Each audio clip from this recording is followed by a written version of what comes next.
Hello everyone and welcome to my channel. This is Elise here of Plan with Elise, and today we are taking a look at my reading journal for the month of August and seeing what I read and how I tracked it in my planner. So this video is a collaboration with my friend Jess over at Knit Plan Jess. So I'll have her video linked in the description. Make sure to check that out as well. This is a Happy Plans and Notes. I will have everything that I'm sharing in here linked in the description of the video for you, so that you can find what you're looking for. Okay, this is my Year in Pixels tracker. This is a item in my Etsy shop. It's a digital download, and this kind of just looks at a glance, you can really see what how long I read each day.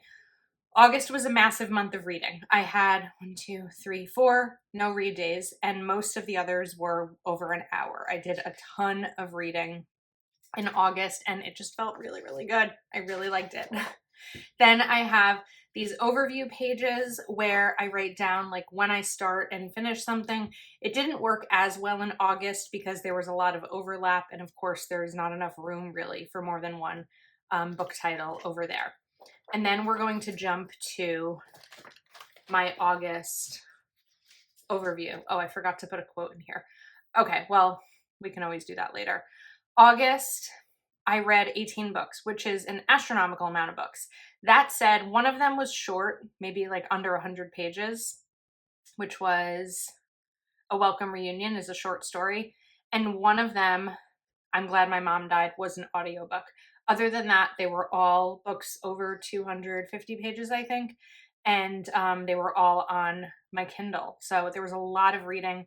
My favorite book of the month was The Surgeon by Leslie Wolfe, and I read 5,106 pages. I had so many favorite books of the month that it's really hard to pick just one, and I'll talk more about those a little bit as we go through the details. This is kind of my August monthly, where I kind of, again, wrote when I started, when I finished something, and it's not a perfect tracker system, but I'm trying. I feel like I was better about tracking these really well early on in the year and kind of fell off a little bit with them. Then we have my book bingo.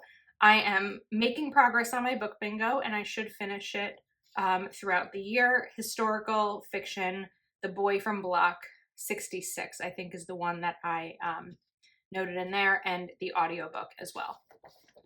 Then we have, okay, so I have a couple of new printables since my last video. This is a Reading 100 Books page. These are all printed out book covers. I have a 50 books and I have a 25 books. These two were just printed out and put on here as examples. So when I like had the listings and showed them.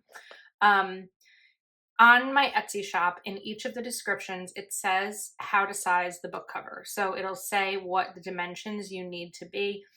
I use Canva to resize them. I do have a tutorial showing how I size other book covers. I don't have a tutorial up at this time for how I do this. It's something that's on my list, but I just haven't made the time to do it. So it's something that probably will come. But I save the book images from Google, and then I just shrink them to size to, I think these are like 1/2 inch by maybe 1.5, but the listing description on Etsy shows what each of them are. So I have some more to put in because I'm filming this video on September 5th, and I've read 3 more books since then, but it's really fun to see it all start to fill up. Then we have, I haven't really used this. There's a lot in here that like I set up this year and just haven't used as much. So this is my Reading 100 Books bookshelf. Here are the other 3 books that I read in September, but that is for September's video. This is also from my Etsy shop. And then we jump into my A to Z reading challenge, which as of now, I am 4 books away from filling in. But I do have a book starting with V in my library app that's on hold right now. So hopefully it should come because I think I'm the next person that's on the list. And then I have another one of my trackers. And this is where I started to write the book bingo, but I didn't finish like what each section corresponds to, what book. And then we have my monthly review. So 18 books finished, 5,106 pages. That is my most by far. The next closest was February with 3,500, but that's still almost 1,600 more books in August than February. Okay, now we are going to jump into my book review pages. This is what my tutorial that I mentioned is showing you how to print these. The ironic thing is that this month, I don't know how, but I really messed up the size to print these. I don't know if I was in a rush. One of my hairs in here. If I was in a rush or what, but I really messed up this sizing. So, oh well, there's always next month. I am not trying to be nonchalant about the mistakes, but it's an imperfection, it's reality, and you know, it's my life, a lot of it. So now let's talk about the actual books. Some of them have reviews, or not reviews, memorable quotes, and some don't. There's just not every book has a quote that I want to remember. The Kind Worth Killing by Peter Swanson is actually a sequel to The Kind Worth Saving, which I read in, I thought I read in July. What happened? Wait a second.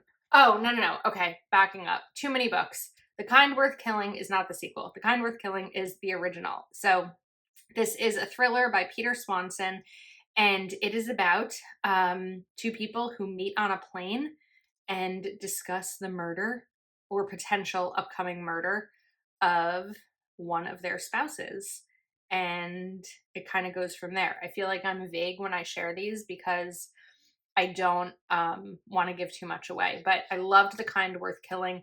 Definitely took a few days to get through, but I really enjoyed it. So then we have Wrong Place, Wrong Time by, I don't know if it's pronounced Jillian or Gillian, because I know someone who pronounces it Gillian. And this is another suspense thriller. I read a lot of suspense thrillers this month. And this is about a woman whose son is in trouble, but then when she goes to sleep that night, she wakes up and it's the day before. And then she goes to sleep and wakes up again and it's a month before and it's a year before. And it's about whether or not she can prevent the thing from happening.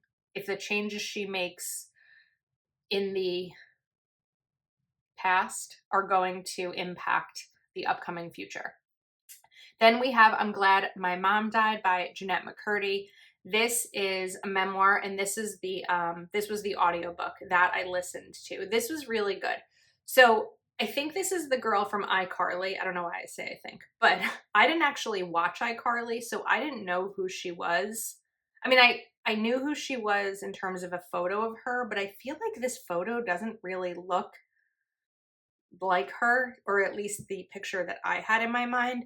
And I think I enjoyed the book more not really knowing who she was. I know that it has a controversial title. I don't love the title of it, but I think that for anyone who experiences maybe a challenging parental-child relationship or the loss of a parent, it's a very relatable book.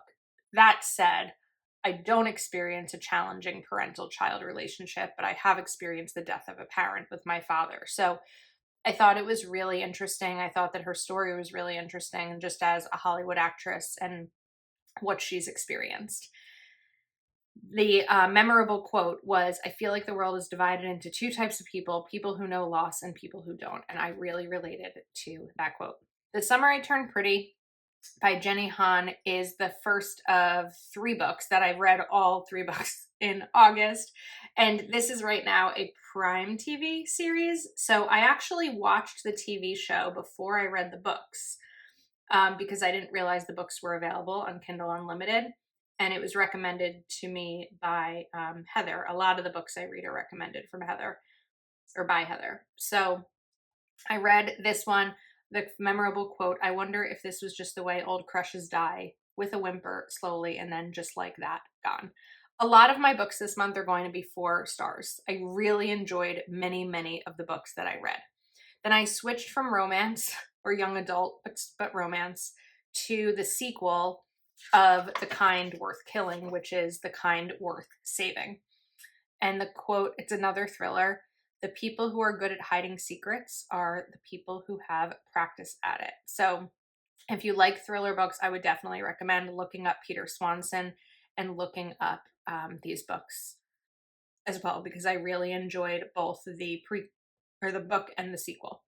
Then we have A Welcome Reunion. I love Lucinda Berry. She is one of my favorite authors. And Lucinda Berry, not Lucinda Berry, Welcome Reunion is a sequel to The Perfect Child, which I read in 2022, I believe, and is one of those books that kind of shakes you to your core. And this is the short story of 84 pages of what happens next. I wish it wasn't a short story. I wish that it was longer because I'm still not done with the characters, but I think that this is going to be the end of these characters. Then we have It's Not Summer Without You, which is the sequel to The Summer I Turned Pretty, so it kind of continued.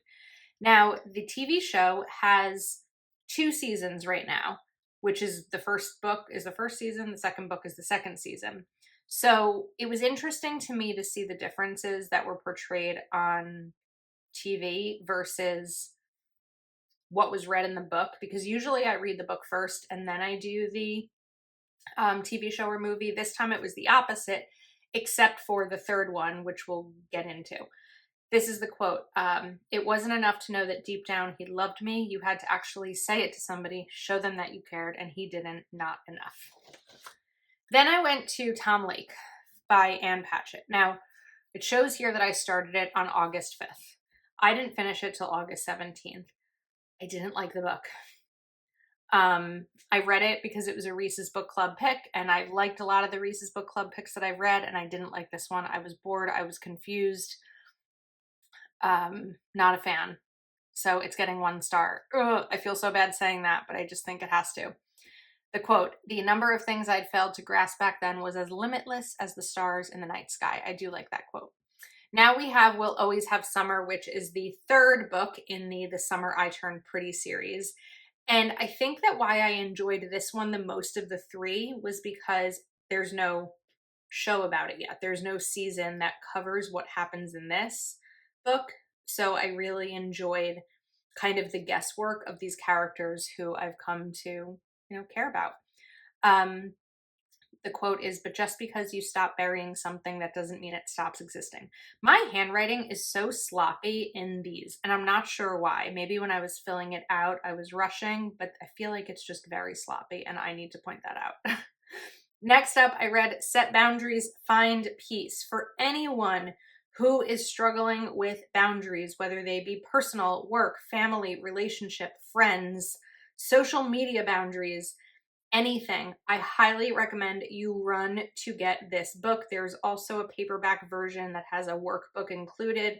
I am giving this 5 stars. I learned so much about myself and about different kinds of boundaries that I experience and how to get through them from this book. The quote is, through trial and error, I've learned that people will not guess my needs. They went about their day while I suffered in silence. Raise your hand in the comments if you have had this problem where we just think people are going to guess our needs. And if we don't speak up for ourselves and share our needs in a respectful and communicative way, then they go about their day and we suffer in silence. So that's a good one. This would probably be my second favorite book of the month. Next up was The Boy from Block 66. You are going to start to see books like this probably throughout the next few months, because I learned this is one of 7 books about heroic children during World War II. This is oh, you know what? I said in my book bingo that this was historical fiction. I'm wrong. This is a memoir. It is not in any way historical fiction. This is a boy who survived the Holocaust. And I wanted to read the next book in the series, but I didn't yet, because I find that after I read Holocaust books, especially memoirs, I need to take a step back from them because they are so painful to read. It doesn't mean that they shouldn't be read. They're vital stories. They're vital beyond measure to educate ourselves as to the things that happen. I've read so many books about the Holocaust. I took a course in college called Literature of the Holocaust, and every book I read still has something that surprised me that I can't even fathom that it even happened. So I want to finish reading the other 6 that are remaining. This is a survival memoir, and the quote is, "It was there that I saw how the good in man defeats the evil, and how one person's courage can affect the fate of hundreds of children." Then we jump to 2 Daniel Hurst books, The Doctor's Wife and The Doctor's Widow. Highly recommend them. I read some Daniel Hurst books last year or the year before, and I wasn't a huge fan. And then I dove back into Daniel Hurst with these 2 books back to back very quickly, like 2 days, and became a Daniel Hurst fan again and have since read more of his books in September. So these are both going to get 5 stars. This first one, The Doctor's Wife, is about a woman she and her husband move to a beachside town, and her husband moves there they move there because her husband is having an affair with someone who lives in the town, but she doesn't know he's having an affair with it. And then I guess you can guess what happens next, given that the next book is The Doctor's Widow. But they're both really good, so you should read them. Okay, almost finished. Next we have Never Marry Your Brother's Best Friend. I enjoyed this book. My only complaint was that I read it because I saw that there were 3 in the series. I didn't know that the characters didn't continue. And that kind of disappointed me, but this is going to get, I think I'm going to give it 3 stars. It was a decent book. It's a good book about a girl whose brother needs her to mentor his friend, or teach him about art. And they decide to get married because it's going to look better for the business. And then just what happens next? Now we have One Last Day of Summer, which is about a whole cast of characters. Oh, wait, let's talk about the quote. "Her inner beauty radiates, and I feel lucky to be close to it." I just think it's a pretty quote. One Last Day of Summer is a whole cast of characters who are all going through different things in their lives and happen to be on the same plane going onto a holiday destination, and who they start their trip with is different than who they finish the trip with, and who they start their trip as individuals definitely changes throughout, and it's a long flight. So it's really fun. If you like books that kind of have a melody of characters, this is one of them. I'm going to screw up this name. This is Emily Ratajkowski, and she's an actress and a model. Probably best known in the book, as she describes, best known for the music video Blurred Lines, but like she was in Gone Girl, she's been in plenty. And I thought this was a really interesting memoir because it was about the way she was raised, that if you have nothing else, you just need your beauty and you need your body to be perfect and your hair and your skin, and you want men to look at you in a certain way. And as a result, definitely experienced sexual assault that she didn't know was sexual assault. So there's definitely a trigger warning there. But I thought it was really interesting to look how now, as she's gotten older, reflecting back onto the importance that she was taught to put on her body. The quote is, "How quickly they learned that the stuff in their heads was of less value than the shape of their bodies." Next up, we had The Surgeon. And this is by Leslie Wolf, and this is my favorite book of the month. So, The Surgeon. This is about a surgeon. Very early on, a man dies on her operating table, the first patient she ever had die on her operating table. And it was on purpose. I guess that's all I can say about that book. It's a man that she sort of knew, and the book has you guessing how she knew him. Next up, the final book of the month was I Am Malala, which is, of course, a memoir. I feel that everyone knows this book, but is a really important book to read. This is getting 5 stars also. It's been on my list for a long time. I just haven't had the chance to read it. But I am beyond amazed at the bravery of Malala and her family. And I think one of the hardest things about reading the book was coming like a week after reading a Holocaust memoir, knowing that this is still happening around the world. And it's again vital to read these types of stories. So the quote here is, "We realize the importance of our voices only when we are silenced." And of course, this is a bestseller. Okay, I'm out of breath. That was a lot of books. I don't think I've ever had a month in my life of 18 books read. I will link everything that I used in the description of this video, in addition to the tutorial about printing these book covers, hopefully better than I did this time. Hopefully soon I will also have a tutorial about printing the smaller book covers for you. I just haven't had a chance to do it yet. So I think that's a wrap.